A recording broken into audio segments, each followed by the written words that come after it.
At one of the most prestigious universities in America, Dr. Emily Carter's advanced placement physics class was known for two things: her formidable scientific mind and her increasingly prominent political agenda. That morning, there was tension among the students as they entered the classroom. Instead of the usual complex equations, a simple message was written on the whiteboard. Today's topic: redefining academic priorities. Seated in the back of the room was a tall, blonde, quiet young man dressed in a perfectly pressed black suit. Many of his classmates didn't know him personally. He preferred to keep to himself, but everyone knew who he was: Barron Trump. What they didn't know, however, was the hidden genius behind him, one that would soon shock everyone in the room. Dr. Carter began her lecture, but something felt off. Her usually composed demeanor had an unusually sharp edge to it. Physics,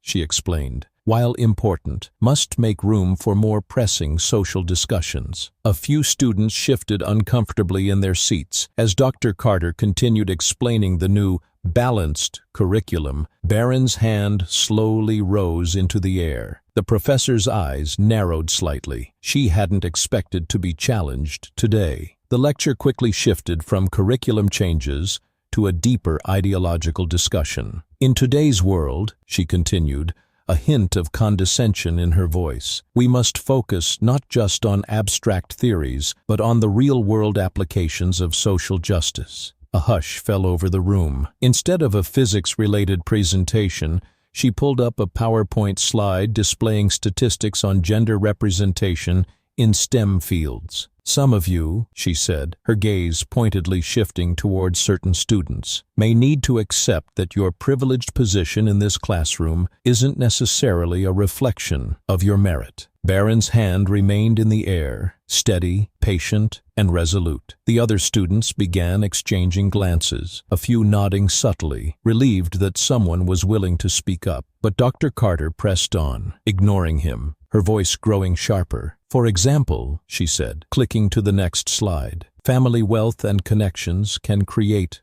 artificial advantages in education. The implication was clear. Some students turned to gauge Barron's reaction, but his expression remained calm and unreadable. Finally, after an uncomfortably long pause, Dr. Carter let him speak. Yes, Mr. Trump, she said, his last name laced with sarcasm. Do you have something to add about social justice and education? A heavy silence filled the room. Everyone knew about Barron's stellar exam scores, his passion for his studies, and how he quietly tutored struggling classmates in the library. But now he slowly lowered his hand and began to speak. No one could have predicted what would happen next. Barron's voice was measured and respectful. Dr. Carter, I believe physics is a fundamental subject for understanding both theoretical and applied sciences. Many of us enrolled in this advanced course specifically to deepen our scientific knowledge. He paused briefly. Wouldn't reducing the core curriculum disadvantage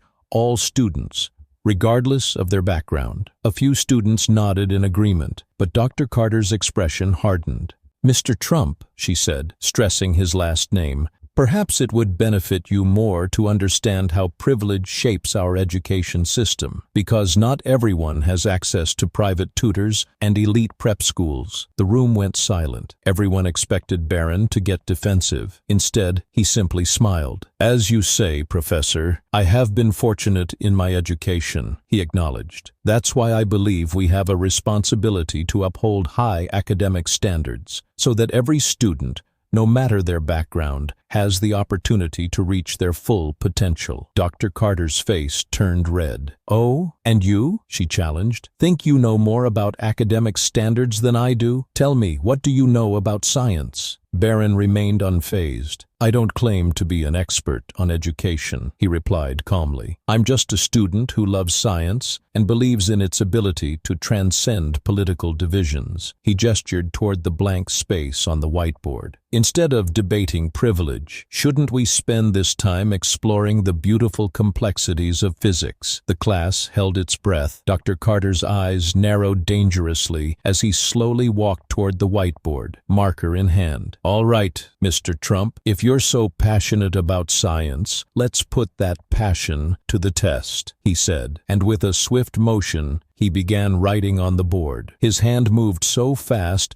that several students inhaled sharply. As the equation took shape, even the most confident students in the room felt their stomachs tighten. This wasn't just any physics problem. It was a multivariable equation involving complex integration and series expansion, the kind that even graduate students would struggle with. But what Dr. Carter didn't realize was that he had just opened a door that would change everything. Stepping back from the board, Dr. Carter crossed his arms and smirked. "Since you're so concerned about maintaining academic standards," he said wryly, "why don't you prove it? Unless, of course, you'd rather go back to discussing your privileged background." "Yes," Barron said simply, glancing at the equation. The German translations never quite capture the full elegance of his methodology. He reached for the marker and turned back to the board. "But perhaps we should let the science speak for itself." The silence in the room deepened. Dr. Carter's challenge had taken an unexpected turn, and as Barron began writing the first step of his solution, no one, not even the professor, could predict what would happen next. The students watched in stunned amazement as Barron's hand moved fluidly across the board. Each step was precise, deliberate, and shockingly elegant. But it wasn't just the way he solved the problem that left everyone speechless. It was how he explained it. "This first step," he said calmly, "uses a technique first developed by Euler in 1755. He paused briefly. "It simplifies what appears complex, making it more accessible." As he moved the marker, Dr. Carter's confident expression began to waver. Barron wasn't just solving the equation, he was teaching. He paused between steps,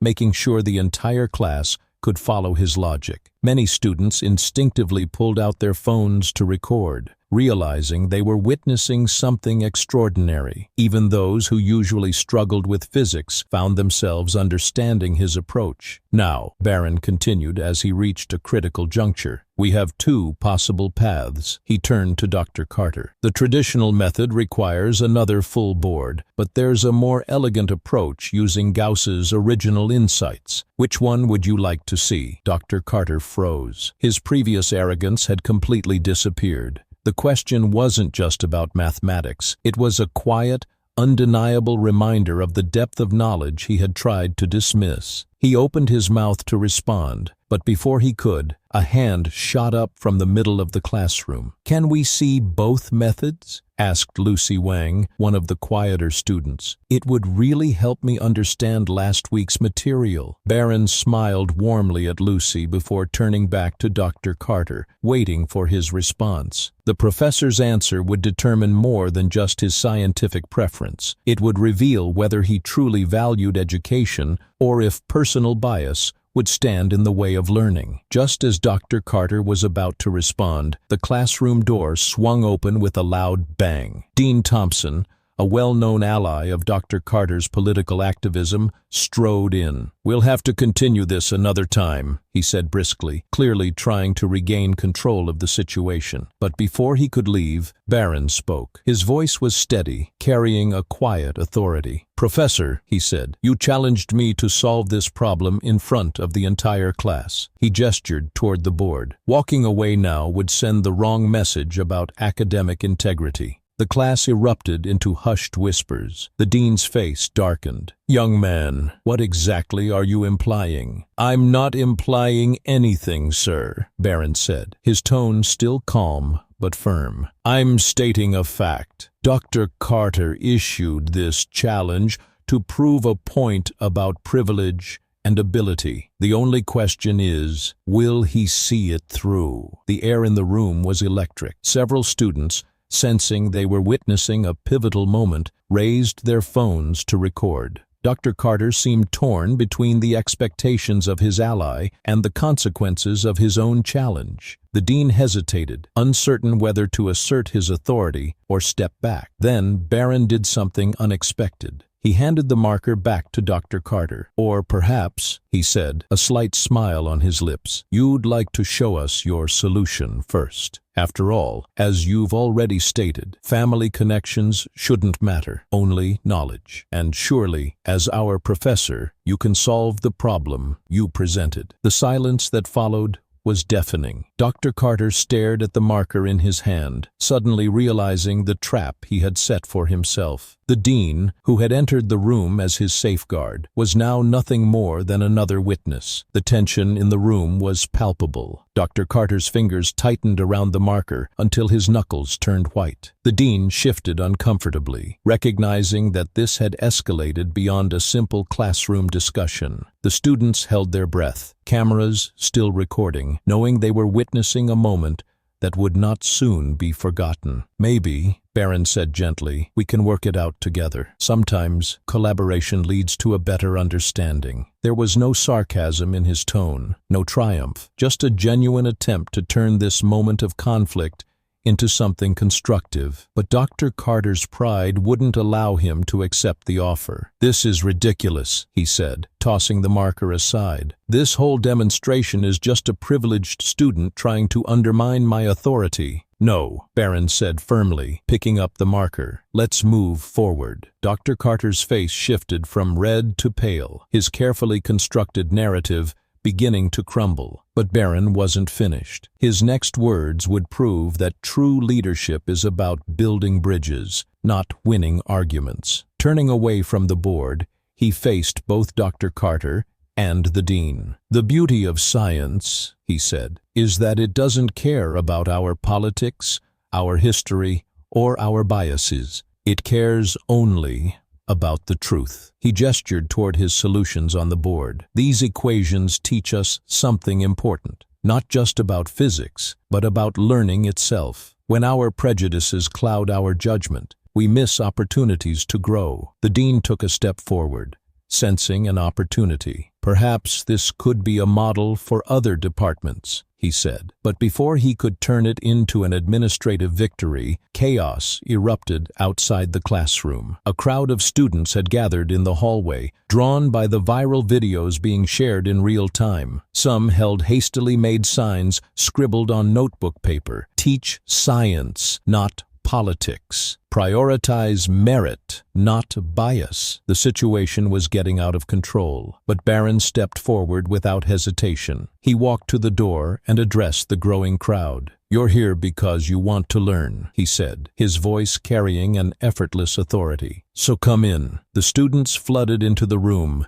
filling every available space. Dr. Carter watched in stunned silence as Barron returned to the blackboard and picked up the marker. "Now," Barron said, "who wants to learn how we can apply real-world problem-solving to physics?" What happened in that classroom over the next hour would become the stuff of college legend. But the real story wasn't about equations or politics. It was about something much more powerful. Everyone had heard what happened in Dr. Carter's physics class, but the story spread in a way no one expected. It shifted from a tale of conflict and humiliation to one of transformation. In the following weeks, attendance in the advanced physics class tripled. Students weren't just coming to learn science, they were coming to witness a remarkable partnership. Dr. Carter, humbled by the experience, returned to his true passion for physics, and Barron, true to his word, began organizing study groups that combined theoretical knowledge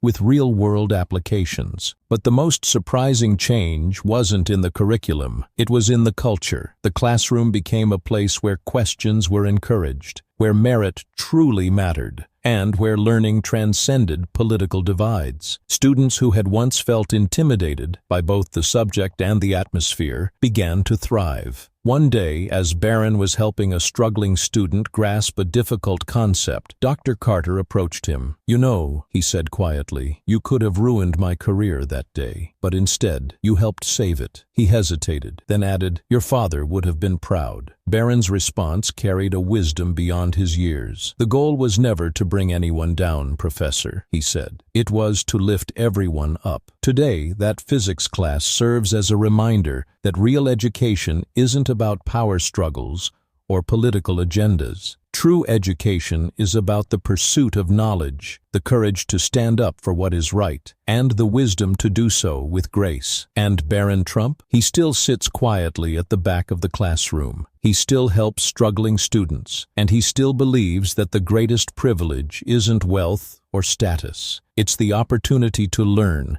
and to give others that same opportunity. If you enjoyed this story, don't forget to like and subscribe. Let us know your thoughts in the comments below. See you in the next video.